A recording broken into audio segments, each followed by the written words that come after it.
Hi there, my name's Stuart Conran. I'm a special effects makeup designer. You might have recognised some of the things in Shaun of the Dead or Dead Alive. And you're listening to Without Your Head. The sunshine. Oh, nice. In Auckland, New Zealand, outside my son's school, which is having a porphyry. Do you know what a porphyry is? I do not know what a porphyry is. Do you know what Maoris are? No. No. Maoris are the native people of New Zealand, right? Mm-hmm. Oh, all right. Okay, like Indians, but Maoris.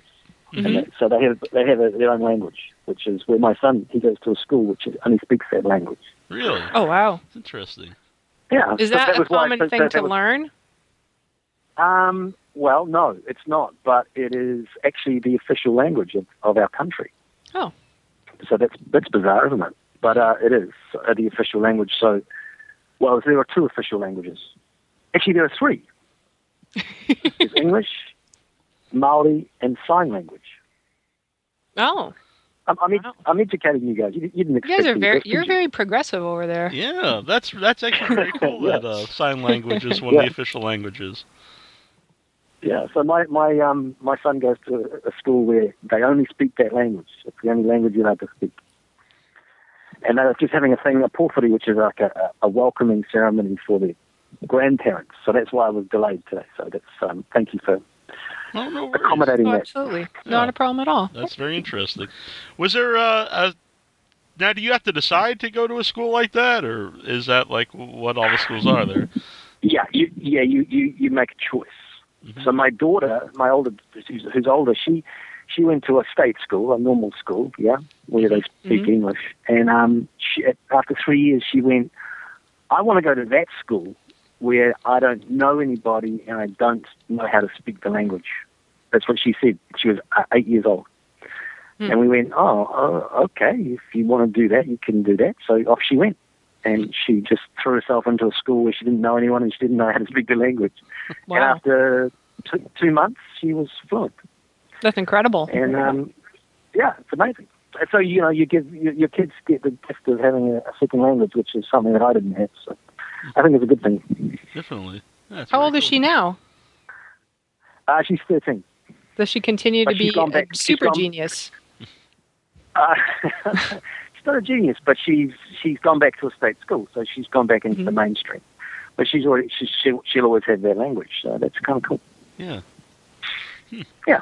Very interesting. So you didn't know you were going to learn that in Zombie Month, did you? I did not.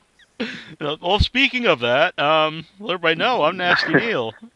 This is Annabelle Lecter. Yeah, and this is Without Your Head, and we are joined by Tim Balme. Hey. Yeah, who's going to teach us all about New Zealand culture. That's right. Kia ora is the greeting from New Zealand, kia ora, which means hello in Māori. Now, I do have another New Zealand type question, because I used to talk a lot to someone from Australia, and she always told me that, like, the big thing between why Australians and New Zealanders, like, don't get along is, she said, like, they say fish and chips, and we say fish and chips. And I thought, what? Why would that? I didn't understand what that has to do with anything, but is there any truth to this? It's true that the Australian accent is strange to us. They say, we say, let's go for a dance, when you go dancing, and they say dancing. Mm-hmm. So they say, I went for a dance. Do you want to go for a dance, mate? That's Australian. Mm-hmm. And we'd say, do you want to go for a dance, mate? Can you hear the difference? Mm-hmm. Absolutely. I feel like Americans are a nice happy medium. You guys have a whole variety of wonderful accents. I love going to America because it's, there's a huge variety, so nobody's particularly precious. But in New Zealand, we all speak one way, and the Australians, they all speak their way, and there's 3 hours of ocean in between. Mm-hmm. And the reason there's animosity between us is simply that they're a lot bigger than us, so they treat us like the poor cousins or the underdogs, and they like to kick us around a bit, so we like to fight back. Now, Scrappy. I'd actually talked to you several years ago on the show. I think it was 2006 we had you on. And at that time, you had not done any conventions, I don't think, and you didn't. I think you were just starting to find out that like people really loved Dead Alive in America and whatnot. And since then, you've done some conventions. So, what has that experience been like? Oh, great! I love going to them. I've only been to two in the States. I went to one called in Indianapolis, which was Horror Hound. Mm-hmm.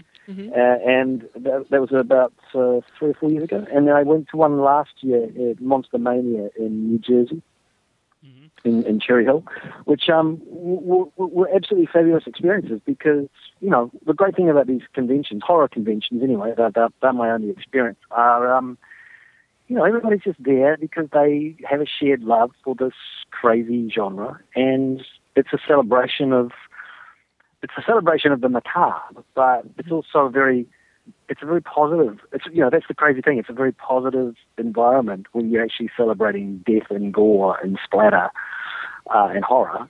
But yet people they come from miles around and they get together and they have a really good time. It's a big party, and it's a really nice energy to be a part of, and to be a part of those events. You're helping to make those events more positive, so it's a good thing. Yeah. Definitely. Were you very surprised by I'd love that? to do more. Come back. Yeah. Were you surprised by that, by the people that you met? And, a lot of us look not average. So I don't know what kind of interactions you'd had with these not average looking people prior to your convention experience, but so how was that going in and wondering what am I getting into?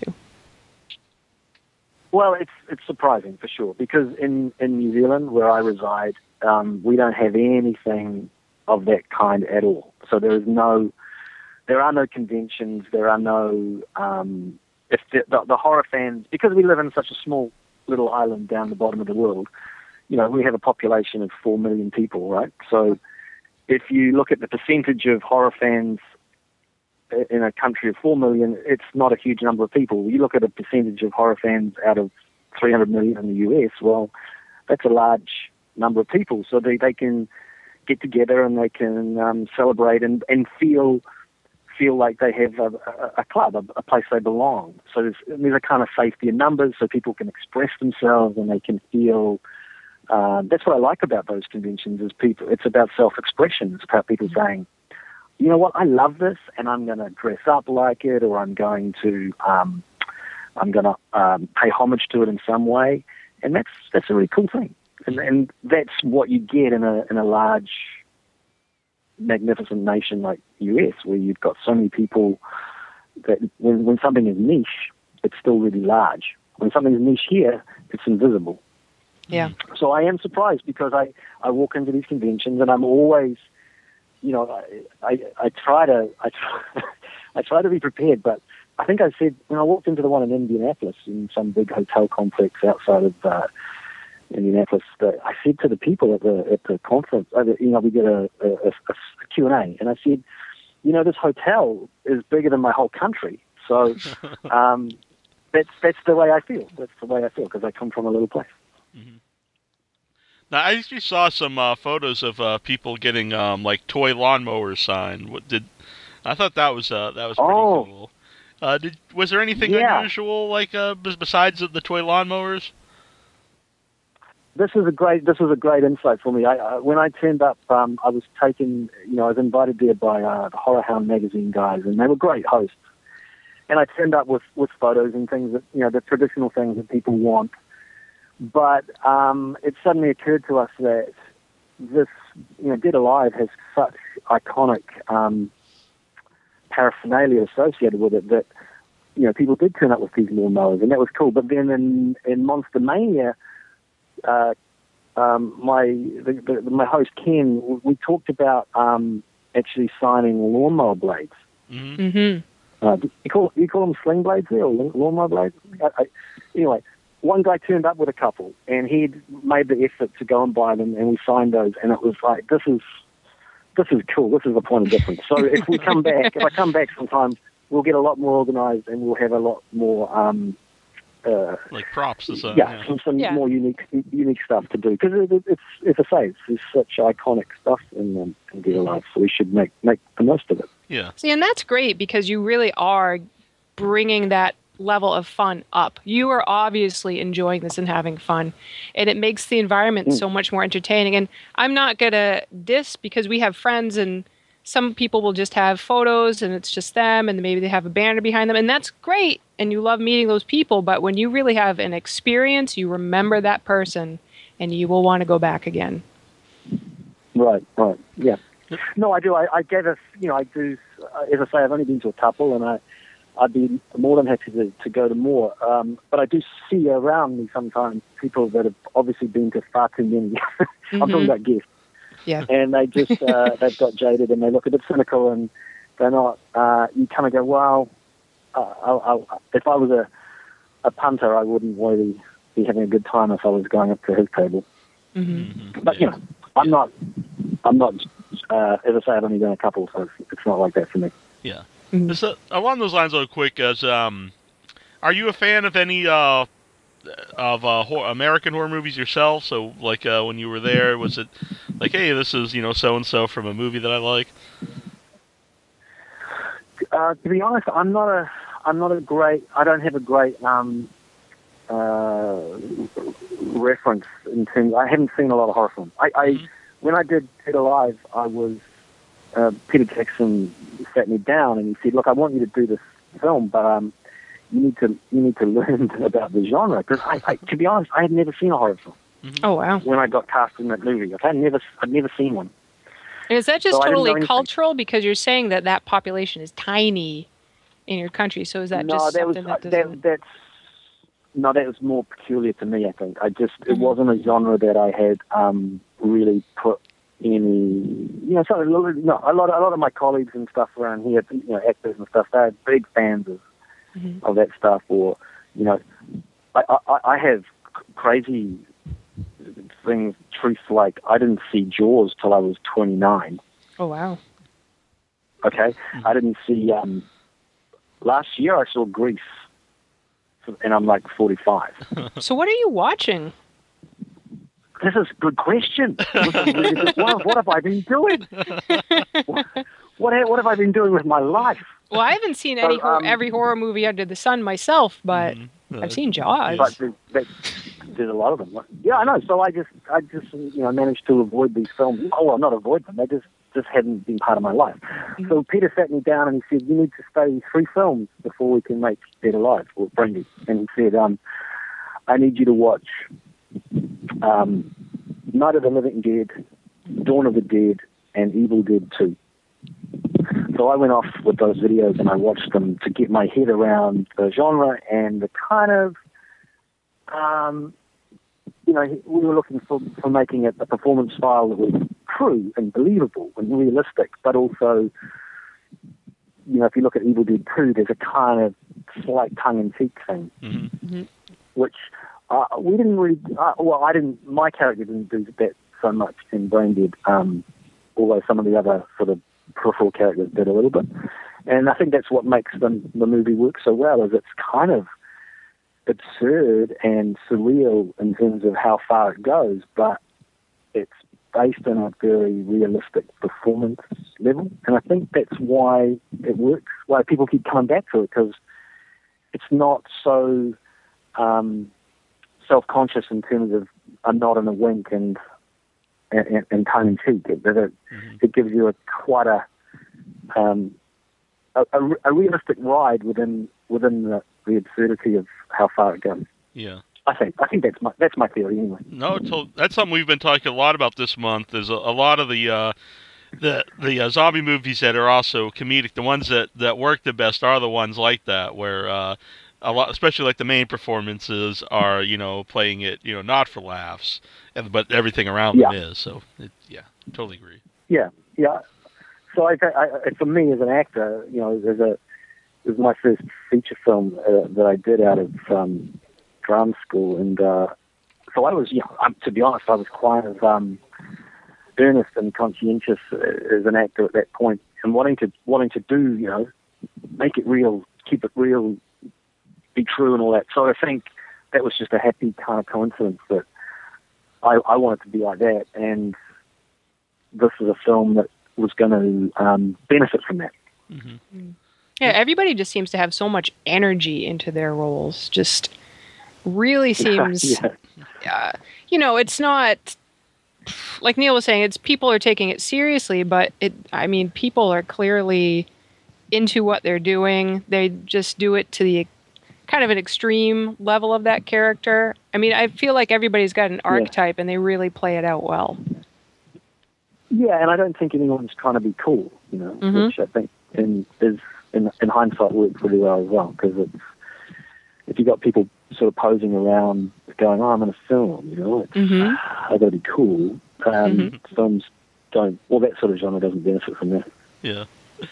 Like Annabelle said, there's so much energy from the actors and the movie itself. And was that how Peter Jackson kind of was himself? Because it kind of really comes through the movie. There's like a lot of love in the movie and energy, and it's crazy and maddening. Absolutely, he's his energy is remarkable. Partly, I think, because he's so organised. Okay, so when we walked on set, he had every shot in that film was storyboarded. So there were these huge folders of I think 6 frames or 3 frames per page. So he had every shot. Wow. Written down, sketched out. So we would go into a scene because there's so much to shoot. There's so many special effects, and he was right on. He knew exactly how he was going to make this film. So having that framework around him and that security, that then allowed him to get what he wanted and then get more. So he could deviate once because he knew what he had it in the can, and then he could push the envelope. And he was always wanting to try a little bit more or push it a little bit further. And he'd often say, for argument's sake, bring another bucket of blood. This one's for the fans. This one's for the fans. And I didn't know who the fans were. I mean, I had no idea who are these fans. But he said, this one's for the fans. So when we started touring the film after it was released, and I went with Peter around a couple of festivals in Europe and stuff, and the fans came out. Mm-hmm. That's when I went, these are the fans. Because, we were meeting fans in the midnight screenings in Nuremberg and places like that, and going, these are the fans. I get it now. So he knew who he was making it for.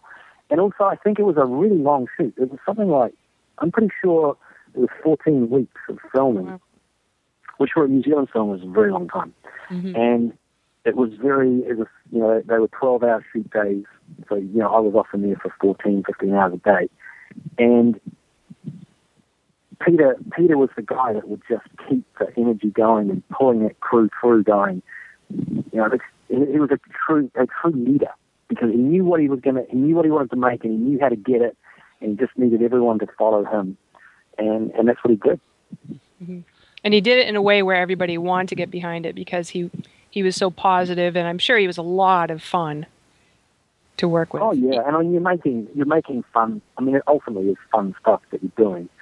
Most of the sequences are, you're making a comedic end, even though you're playing it for real. And he was a true leader. People wanted to follow him, and most of the crew, and Richard Taylor, who's now Mr. Witter for Hobbit and Lord of the Rings and stuff. It was his big break. It was his big time to prove himself as a special effects master. And the great thing about Dead Alive is that every effect in that film was what I call manual. It wasn't automatic, it wasn't digital. There was no digital then. Digital hadn't even been invented.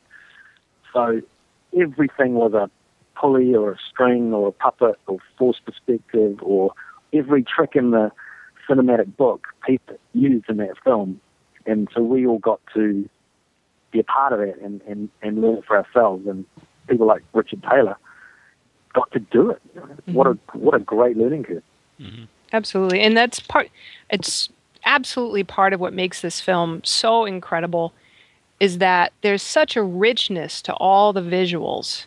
there's so many different things that happen. It's so, you've got claymation rat monkeys, you've got deformed babies, you've got this giant mother puppet. It's incredible. A lawn gnome in some guy's head. It's just amazing. You just watch it, and it's like it blows you away that all this stuff is happening. Yeah.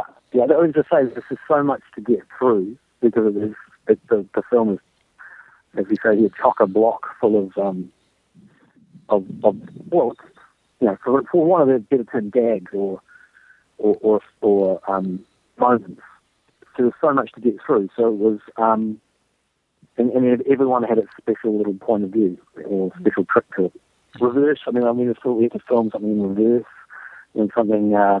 So I think Void's intestines go up my neck or something. That was all filmed in reverse, so you had to act in reverse. And I mean, what a great opportunity for a young actor to try these things out. Yeah. Now, we had Stuart Conrad on the show who worked on the special effects. He did the baby and the half head and some other scenes. And, yeah. Very cool guy. And he talked about the blood, that they would put like chunks of apples in it and stuff to give it, some texture.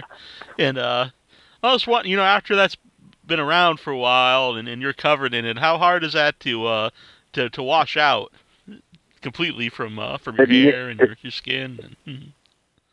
It never got out. It was because that whole massacre sequence in the film, which was basically from the moment the party erupts and the zombies get out of the basement and the party massacre happens, that was all that whole house was a set, a two-story set inside a studio, and took us 6 weeks to film that, and we filmed it in continuity. So we just filmed it from beginning to the end because there was no way you could jump around because of the mess that was being made. So at the end of each day, everything would just get left in the studio, which has been baking under lights for 12 hours. And of course, it all ferments. Mm-hmm. So the smell was unbelievable because it was basically rotting sugar for 6 weeks. And in my costume, I used to, at the end of the day, I'd be sodden and splatter and gunk. And then they'd hang up my costume in the dressing room, and overnight it would dry, and it would go hard. So my costume would be like, in the morning, I'd come back at 6 o'clock in the morning, and I had to put my costume on, and it would be like cardboard, literally. I'd be putting on these pants which were rigid from solidified gunk. And then they'd hose me down and with cold water just to make it all go back to being soft. So that's what I remember for 6 weeks, just going, this is like some form of torture.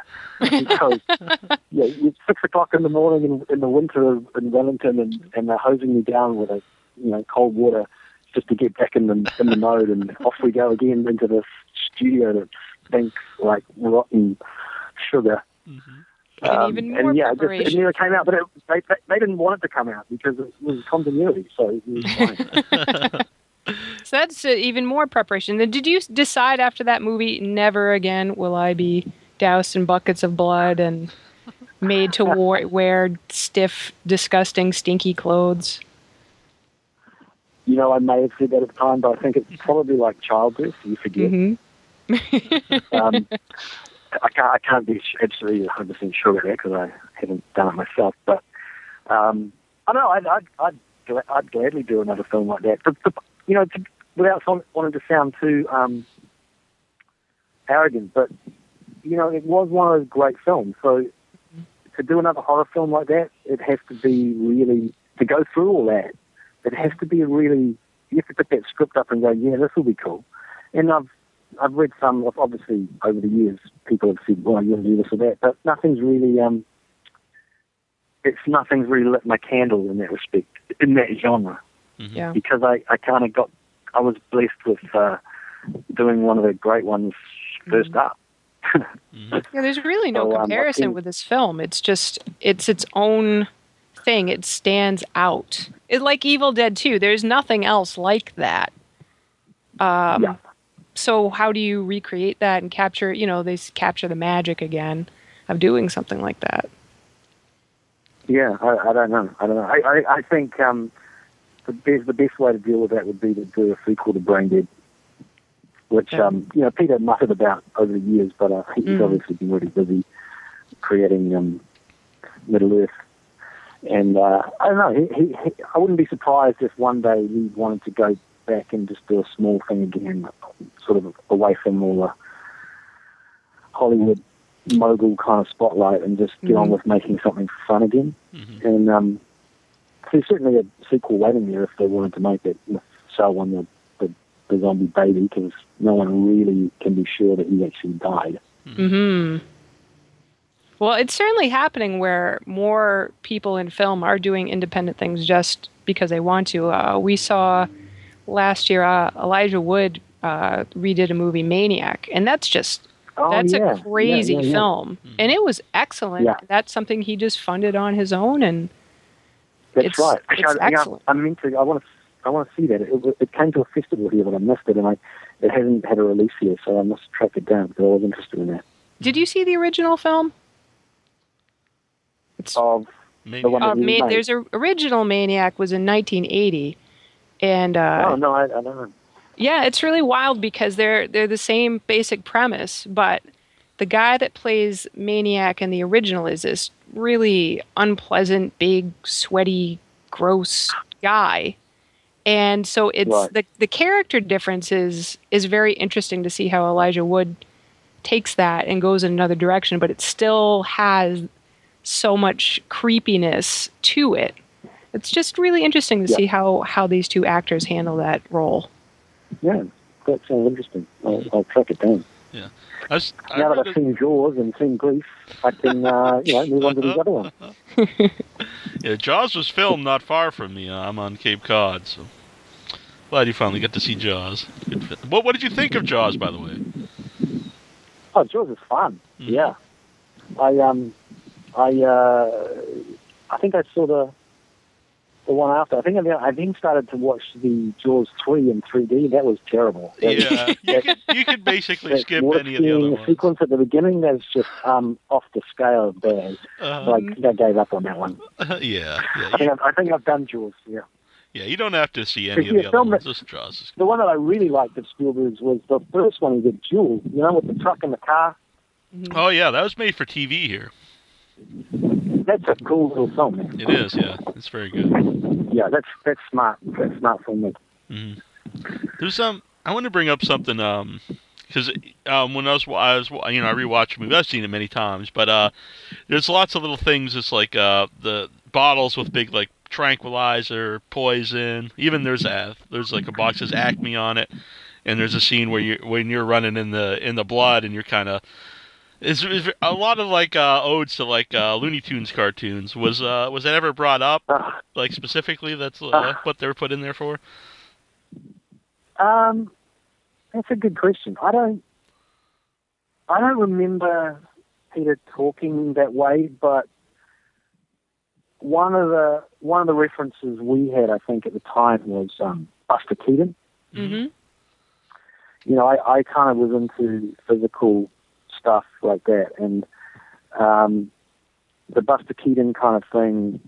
I think if I was trying to, there's a sequence in the park where I take the baby for a walk. Mm-hmm. Yes, that's one of my favorite sequences because it was essentially a non-dialogue sequence where we just had to tell the story through physicality, and I think it worked pretty well. And for me, it was an opportunity to do good work that way, in a style which, you could say Looney Tunes, or you could say a kind of Buster Keaton kind of thing. Yeah. That sequence, interesting enough, was not going to be shot. The film had been finished and had sort of run out of money, and the guarantors had said to Peter, "You just don't need that sequence in the film. The story works without it. You can't afford to shoot it." So we had our wrap party, and then Peter and the producer and a couple of people pulled me aside and said, "We've got to do it. Let's go to the park on Monday, and we'll go and do it anyway." So we just skived off and did it. Oh, that's and because Peter knew that a scene like that was really is what makes the film special. It's those sequences that people really remember. And he knew that, and it's like saying this one's for the fans. This one's for the fans. He knew what that meant. And of course, completion guarantors and producers, they don't always see that. So he had a very, very sympathetic producer, to be fair, Jim Booth, who unfortunately passed away. But Jim was always looking out for Peter, and I'm sure he was one of the guys that said, "No, let's go to the park. We just won't tell them." Yeah. Stuart had brought up that the one of the scenes with the baby, it was like someone's kid, in this costume and running around. Do you remember whose child that was? Was it someone on set? No, I don't actually. I don't remember whose kid it was. It could have been mine, but it wasn't. But did you know that my son is in the film? I did not know that. No, you heard it here first. If you think of, there's a sequence, a little flashback in the sequence when a little Lionel peeks through the door of the bathroom to see his mother drowning his father. Mm-hmm. Yes. Yeah, that little boy is my son. Oh, that's perfect. That's actually because I rewatched it again last night. And like I said, I've seen it a bunch of times, but I remember thinking, boy, they really found a kid that looks just like Lionel, just like Tim Balme. Yeah. So he was about 3, I guess, 3 years old or something like that, 3 or 4. Yeah. And they flew him down from to bring him into the studio, and he God knows what a 4-year-old would have thought walking through that set. Although he's actually living back home with me at the moment, and funny enough, we were talking about it last night, I think, and he remembers it. Yeah, he remembers it, but he was very, very young. Yeah. And the other thing about that sequence is the guy being drowned in the bath was the producer, Jim Booth, who I mentioned before. So sounds like a lovely guy.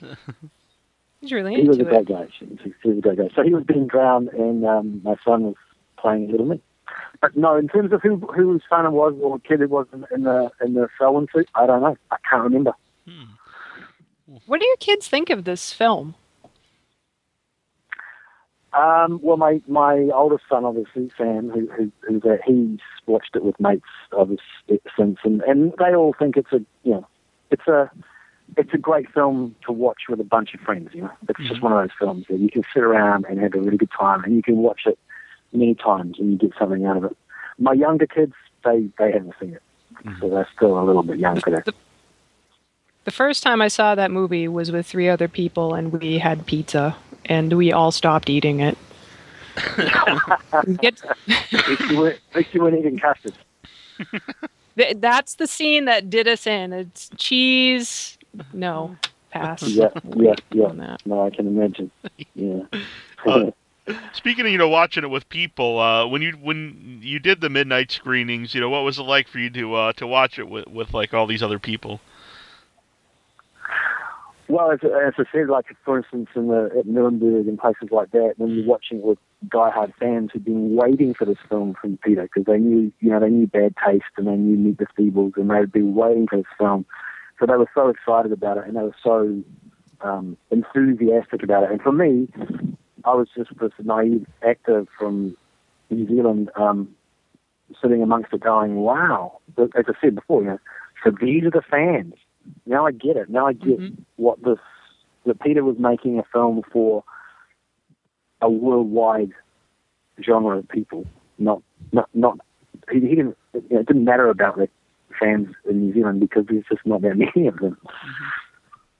So to take it overseas and to see it work for a large amount of people was exciting. Yeah. And when you see the movie, I've been to a couple of conventions in Germany, so that's my only other reference is German fans and American fans, and of course the Germans are very committed fans, let's say. Yeah, from what we understand, we actually have a couple German listeners and callers into the show, and from what I understand, Germany's really big into horror films. Oh yeah, that's huge. So I went to a few places there, and in fact that was the first time I'd ever been to a convention was in Germany, so my eyes were opened then.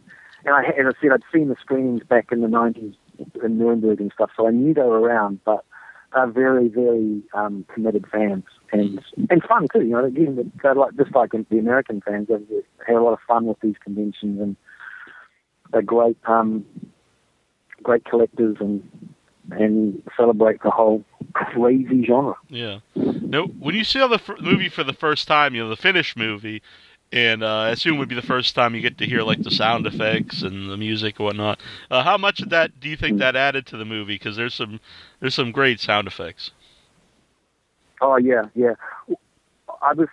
We did I can't remember actually whether we did a lot of ADR or, you know, when you put dialogue in afterwards and fix stuff up. So I was part of that process to a certain extent, and I kind of got the. Again, for me, it was a learning curve. I went, so they make that sound by punching a piece of steak, or in the studio or something. And so, but no, the effects are great, and the music and everything. It's a nice. It all just works so well together. It was a well conceived piece of post production. Yeah. Ian Watkin, who plays the uncle in it, he's just like a great sleazy uncle. What was he like? You know, offset. Seems like he'd be a fun guy. Yeah. Ian Watkin he's large in life too. You know, like in fact, we were sharing a dressing room at one stage, and there wasn't a lot of the dressing room left with him in there and me. So he's a big guy, and but he's a fun guy. Yeah, he's a lot of fun, and he'd been around for a long time. He's done a lot of films. In fact, he was one of those actors that was part of when the New Zealand film industry started. And you've got to remember the New Zealand film industry is very young. It didn't really get going until properly get any momentum until the late 70s. And so he was one of those actors that was in a lot of those early films. Not all of them great, but he was always great. He was a great actor. I haven't seen him for many years. I think he lives in Australia now, dancing. Yeah. I saw that you do a lot of TV now in New Zealand. Yeah. For the main part, for the last few years, I'm either writing it or I'm acting in it. And there's a show that I acted in for 3 series called The Almighty Johnsons, which is on the Sci-Fi channel over there at the moment. Oh, really? The Sci-Fi picked it up, which is great because New Zealand shows have never been screened in America, and the fact that the Sci-Fi picked it up is kind of cool. Yeah, it's nice to have our show screened over there as it is, because they usually do remakes and things like that. But so that show took about 3 years of my life. I was a storyliner and a writer on it as well as a main actor on it. And I tend to write a lot of screenplays and stuff for TV now, which is I've done a lot of acting, and I wanted to challenge myself in different ways, and I'd always been interested in writing, and it's a good way to keep things real and keep busy, because there's a lot of writing work here. Would you ever want to branch out? Would you ever want to branch out and do any directorial work? That's the one thing I haven't done. I've never directed. I've worked in management in TV companies. I've worked as writer, actor. Never directed. I just haven't had the calling. I don't know what that is about, but I'm kind of interested in becoming a really good writer, or looking out for those acting roles. The good thing about being a screenwriter is that I don't have to do acting work that I don't want to do now, because I'm a bit too old for that. And if you're just relying on being an actor to pay the bills, sometimes you do stuff you don't really want to do. Yeah. And I never wanted to be in that situation, so I kind of went, well, if I diversify over here, I don't have to do that.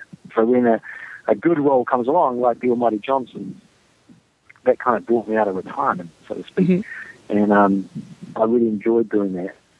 And there'll be something else that comes along soon, and it'll light my candle, and I'll get into it. But I don't want to be sitting doing commercials on TV for incontinence pants or something. That's pretty crazy over here. There's a lot of commercials, and you hear the voice, and is that who I think it is? Like James Earl Jones is in something, and it's really, I don't know. Strange. Yeah. Well, it's all part of the rich tapestry of making a living. Mm-hmm. What kind of genre do you tend to write for? We have this genre over here, which we've done for our local audience has really embraced. It's best called comedy drama. It's dramatic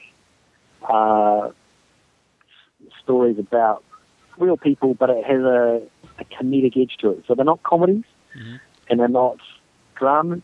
They're a Kiwi blend of the two, and it's a genre that's worked very well for our local audience. And as I say, the Almighty Johnsons has crossed into the States, and it's the first time it's ever happened. But it's a comedy drama, but it has its premises that it's about four ordinary Kiwi brothers who happen to be descended from Norse gods. Yeah? So they're four guys living in New Zealand, trying to keep it real, but they have a secret, and the secret is in their DNA they're descended from the Norse gods, and it causes them a lot of trouble just trying to live a normal life. Sounds very interesting. And it's fun. It's a fun show. It's a lot of fun, and I think that's why Sci-Fi picked it up, because it's kind of for them it's different. It's with a Kiwi budgets. We don't have huge budgets, so we have to make stuff interesting without millions of dollars to do whiz-bang effects. And I think they found that appealing as well. So check it out. It's on Sci-Fi on Friday night. It's 9:30. Definitely gonna have to watch it. It does sound very interesting. It sounds like there's so much room to play with these different characters and the concept. You take it so many different ways. Yeah. Well, we did 3 series of it, and it had a really good sort of series arc to it, and it was a really satisfying show to work on. As I say, both as a writer and an actor. Now, I do want to ask about a movie. I know you're not in it, but Peter Jackson made it, and I'd read when it came out, a lot of people thought it was like a real documentary in New Zealand. Is Forgotten Silver, and do you remember when that came out there? I'm a big fan of the movie. Yeah, I remember it coming out. Yeah, it's a cool film. Was that true though? That a lot of people there thought it was an actual documentary, and it was like a true story. Yeah.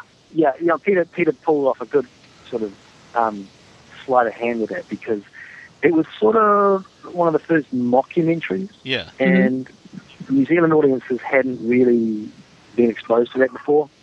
And he did it in such a way, he said, I'm going to make this so realistic that people are going to think it's real. And they did. And I think people loved it. The people that when they realised, they loved it all the more for that. And some people, of course, were offended by it, because they didn't like feeling stupid. But it was a great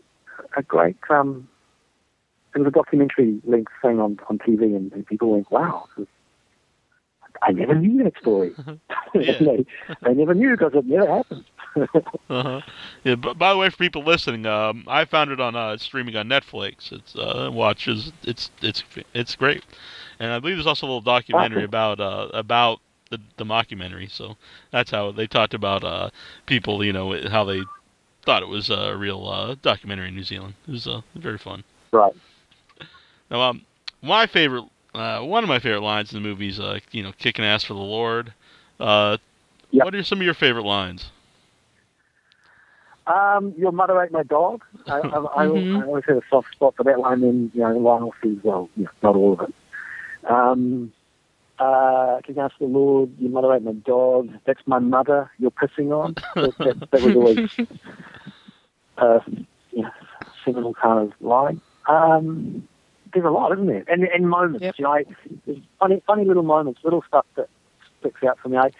There's a little sequence where I'm trying to keep my mother together, and someone knocks at the door, and a piece of her cheek falls off, and I have to glue it back on.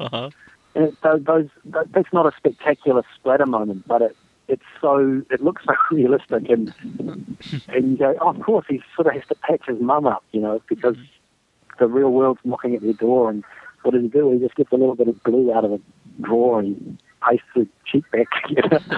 So those little moments, I think, add up to the great whole that it is. Yeah. now, obviously a movie's not, like could be real or whatever, but, what's the reason for the mom becoming like a giant at the end? What's the reason? Yeah. Just seems, basically, just so it looked cool, I guess. The Oedipal thing where she sort of... When she comes back as a puppet. She's like she's this monstrous puppet on top of the house.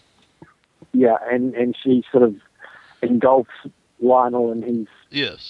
Yes. With his talisman, he's basically reborn, yeah? Mm-hmm. That sort of crazy symbolism. I guess it's that. It was just that because she was the first to get infected, she was going to get and didn't die, she was going to get the most out of control. Mm-hmm. So I guess it was just, in terms of zombie lore, the zombie that doesn't get taken down and is left to grow and grow and grow, well, this is what can happen. Yeah. I think it was just an excuse to inspire the coming. Exactly, yeah. When Peter had you watch those films, which ones were your favorites? Dawn of the Dead. That was just too. That was a real that was an education for me, and my eyes were open to Dawn of the Dead. Is the one that sticks out for me. Mm-hmm. And I'd like to see it again. Actually, I must watch it again. Yeah, I just think that's a great film. Yeah. We were recently at a convention, and Ken Faree was part of the panel. Neil's running it, and he said that when that film came out, that it was so, in a way, poorly received because at the time there wasn't really anything like that. He said it was so extreme that there were people that stopped being friends with him because it came across as so offensive. And when you did Dead Alive, it was absolutely wild to hear that could possibly happen. But at the time, that was not a norm in a mainstreamish kind of film. When Dead Alive came out, were there any repercussions whatsoever for your career, for your personal life? No, not at all. I mean, it was kind of, as I say, it sort of came out as a feature film here, and it won awards at the local film awards, and it was seen as a great little achievement, and it went off into the theatrical release, and it did okay business for people interested in that genre, but it just came and went. It certainly didn't. No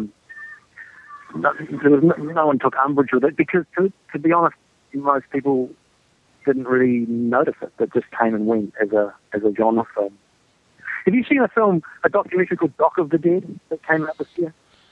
I have not, but I've heard about it. It actually was playing at one of the smaller theaters near us, but we didn't get a chance to see it. The filmmaker was here for the festival down here, so I went along and we did a Q&A together because there's a tiny moment of brain dead. He couldn't afford to come down and interview Peter and stuff on his budget, so it's not represented particularly strongly in his documentary, but it's a great documentary about the whole zombie genre, and I recommend it to all your listeners and yourselves to watch it. It's called Dock of the Dead, and it's just a really intelligent examination of why this genre how it came about and why it's had a resurgence. And it's got the creator of Day of Z. Well, what's the film? Z? World War Z. Yeah, he talks a lot on it, and there's a lot of fascinating insight. And it's a fun documentary, but it's also a really intelligent one, and people discuss it with passion. And George Romero talks a lot on it as well. So really I can see it. this person did The People versus George Lucas, and I have seen that, and that was phenomenal. That was a really same guy. Yeah. So I'm definitely going to look for this. Yeah, I don't know if you're aware how big zombies are currently in the United States. There's just so many movies, and there's The Walking Dead, and there's also this weird, I say weird, but there's this thing where people actually are zombie survivalists, where they actually will, stock up food and learn how to survive in case there's a zombie apocalypse, and they take it seriously. That's mentioned in the documentary. It's in the documentary. He films one of those guys. So no, it's huge, and it's even having a resurgence here. I mean, it's there's a new film being put out here called What We Do in the Shadows, and I know it's going to be premiering at Toronto very soon, any day. And it's it's a mockumentary, but set in contemporary New Zealand city where zombies live, and they just try to get by in their vampires. So they're vampires, but there are zombies in it as well. So people are making there's been several zombie films, low budget ones made down here recently. So it is huge, and I'm just kind of expecting it to go on the wane like vampires have, but it hasn't happened yet. Mm-hmm. Do you have any local folklore of any kind about zombies or weird, monstrous things? No, and as we were talking before about the Maori culture in New Zealand, the native culture here, the Maoris, they have their own folklore and legends, which have monsters called tanifas, and they're a very strong part of their belief system. But no, we don't have a zombie reference at all. Again, in that documentary, they talk about where it kind of originated from, but certainly not from down under. Mm-hmm. Has there ever been any movies or stories written about those particular the folklore there of the native people? Yeah. Actually, having said that, there's a new film that's going to premiere at Toronto. It's called Deadlands, and that is a Maori story, and I think it may have some. I think it does have some zombie reference in it. So, having said that, there you go. It's a brand new film that's just been made from here. It hasn't been released here yet. It's going to Toronto first. It's called Deadlands. Very cool. I've made some notes here anyway. I think both of us have some films we're going to check out now, and of course your TV show. What would have been the hardest scene to shoot? The hardest scene? Yeah. Wow, that's a good question. There were a lot of challenging scenes because I ended up doing most of my own stunts because I wanted to and I could, and swinging upside down in the atrium of the house, and that was me.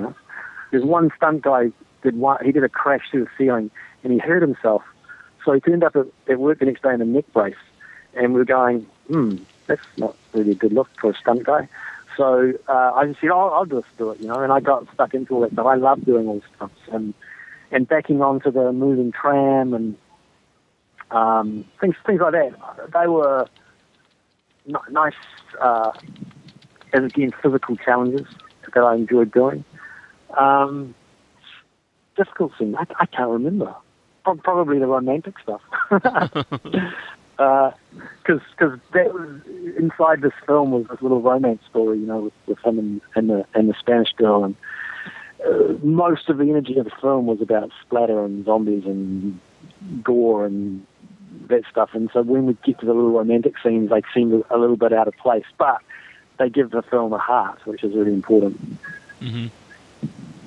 Now, Elizabeth Moody, who plays your mom. She's great in the movie. What was she like offset? Elizabeth Moody. She's passed away now, but she was great. She was a famous New Zealand actress at the time because she was old school. She was from the real old theatre background, so she was kind of scary. She had the booming theatrical voice, darling. But she was a lovely lady, but she was, for a young actor like me, I was kind of intimidated by her, to be honest. And she, what was she doing in a film like that? She exactly. Had no idea. That's what I was going to ask. How did she end up there? Yeah. I think she had a good time. And once she became a zombie, then another actor took over. Yeah. So she was kind of released from too much of that relentless physical stuff, and another actor stepped into her costume and got under the prosthetics, so she didn't have to suffer through that, which is good. Yeah. And neither did I. I didn't have to do any prosthetics, which was great. Because my mate Ed, who played Boyd, he was in some serious prosthetics for most of that shoot, and it's pretty tiring, that stuff. Yeah, we've heard from a lot of guests that anytime you do anything like that, it's just hours and hours and hours, and you get sweaty and smelly, and it's uncomfortable, and sometimes you can't see anything. Yeah. I think it's one of those things where people, they get cast in something that involves heavy prosthetics, like the guy that took over from the priest who, kick ass for the Lord guy. Once he had his face bitten off, then another actor stepped in there, and he was basically stitched into that prosthetic for 12 hours a day, and he did drink through a straw, and that was it. Jeez. And I think you do one of those roles once, and then you probably go, been there, done that, don't think I ever need to do that. There are a few people who, that's their thing though. They play, especially like a lot of the big guys. They'll be the big monsters in tons of movies, and they get to put up with a lot of stuff. That's pretty good. You said like this house, it smelled so bad, and did that help you get into the role at all? Like, you go in there and it's smelling like things are rotten and there's mess everywhere. Look, you'd walk in there and you go, oh my God, here we go again. And then 10 minutes later, it's normal and you just get on with the day. So, because funny enough, it didn't smell like rotting flesh. It smelled like rotten sugar and coffee and fermenting. So it's a different kind of smell, I think, probably from what little reference I have to rotting fish. Mm-hmm. Yeah. Kind of like a brewery sort of smell, maybe. Yeah, like a brewery gone wrong. Yeah. A brewery with no positive outcome, like the beer. They didn't strain it all out at the end and have a nice drink. No. I still like wine, though. So there you go. Wine is good. The set itself, because Stuart, I always thought it was actually an actual house you guys filmed in, but he said it was you guys built like this giant set that did look like a house. Was that how was that to act in to have this great big set? Oh, it was great. It was a huge, as I say, 2-story interior set. So because it was so big. We had two units going at the same time, so they would be setting up one, and I'd be rehearsing with them, and then I'd run across the landing and film another sequence, and then run back. So I was often running between parallel units all day, which meant we could get through all the stuff. And it was like living in this crazy kind of clubhouse with all these people doing this mental thing, and it was. Yeah, you spend so much time in there, 6 weeks in there, and it's sad when it was over. Well, it's been a pleasure to have you on, Tim. Yeah, nice to chat. Yeah, it's a great interview, and I wish you all the best. And whereabouts are you guys based? Massachusetts. Okay, well, hopefully I'll come back to a convention sometime soon, and I'll hopefully get to do one up your way, and we might meet up. Definitely. Rock and Shock is up here, and it's an excellent convention. Okay, I'll look out for that one. Yeah, I'll put a good word in for you. That might not help you. That might not help you, but I'll say Neil. Whatever Neil says, Neil gets. Yeah. Exactly. Great to talk, guys. We'll see you. See you stateside sometime. Excellent. Yeah, that'd be great. Happy Zombie Month. Thank you very much. Thanks very much. Thank you for being part of it. See you again. Bye. Ciao. Bye. This is Darren Beck of Pinkish Black, and you're listening to Without Your Head.